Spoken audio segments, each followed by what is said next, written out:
Ah, yes. Nothing like coffee and coconut oil in the morning to wake me up, get me ready to do this video. And so I got a question from Scott.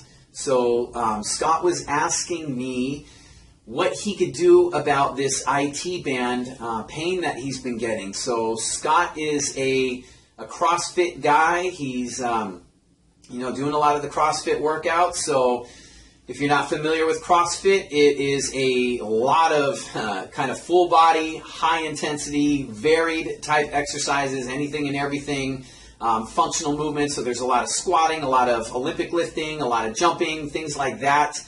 And so Scott was asking, he's got this IT band pain. So if you're not familiar with IT band pain, it's basically like a band of fascia that it stretches from the hip right down the side of the leg, in between where your quad and your hamstring are, and then it goes down and inserts into the lower leg, basically. And it can get irritated. A lot of people who get IT band problems are like runners. Runners are notorious for that kind of stuff. So here's the thing, Scott. It's tough to say exactly exactly why this is happening and what you need to do. So just keep in mind, I don't know you. I haven't seen you. And, so I'm just trying to give you enough to get you started in the right direction. So that's about the best I can do. So with that in mind, here's what I'm thinking. With the IT band, the first thing I would look at is kind of the simplest thing, is an issue of recovery. So my question to you would be, how often are you doing your CrossFit workouts? If you're doing, are you doing 5 of these a week? What does it look like? Why I'm saying this is because if you're not recovering well enough from workout to workout, then that can happen, right? Because your legs get tired. I know there's so much high intensity and explosive movement in CrossFit, and a lot of it is lower body, right? So if your legs are just tired all the time and you keep working and force them to work, your legs are having to compensate any way and every way they can. They get overused, and you get muscle tightness and soreness, and weird things start to happen. So that would be the first thing I'd be looking at. Are you feeling recovered, from one workout to the next? If not, then it might just be a simple fix of doing the stretches your doctor gave you and then allowing more recovery days in between your workouts. That would be the easiest fix. Second thing you could look at, if it's not a recovery thing, then I would start looking at imbalances in the body that are causing the IT band to tighten up.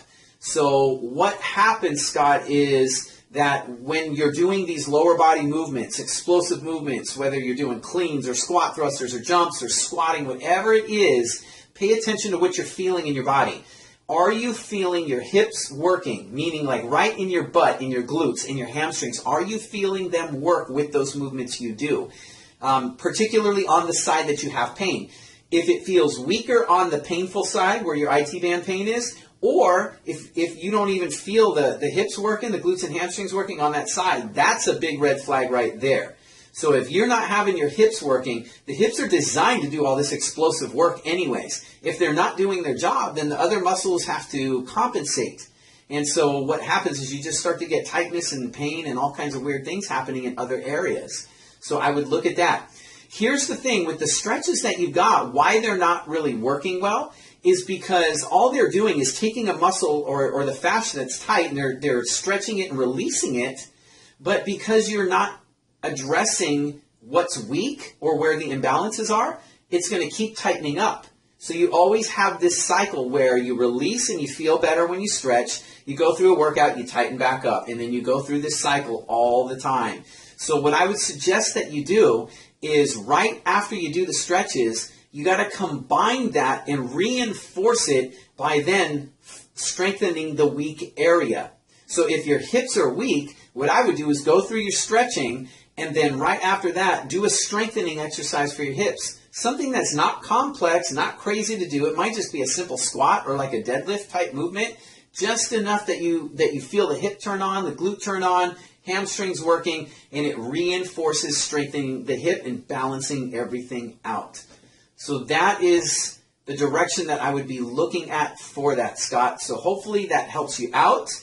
And anybody else who's watching, if you have questions, feel free to connect with me on Facebook. Drop a comment here. But again, on YouTube, I only get these like once in a while, so I tend to be a bit behind. if you have something that you want me to address right away, connect with me on my Facebook page. Just go to facebook.com/Kevin Yates. Connect with me there and then ask me a question, and I will be glad to at least do my best to help you out. Till the meantime, have a great weekend. I am off to go do some more training for some of the members at the boot camp. And until next time, I will talk to you then. Have a great weekend, you guys.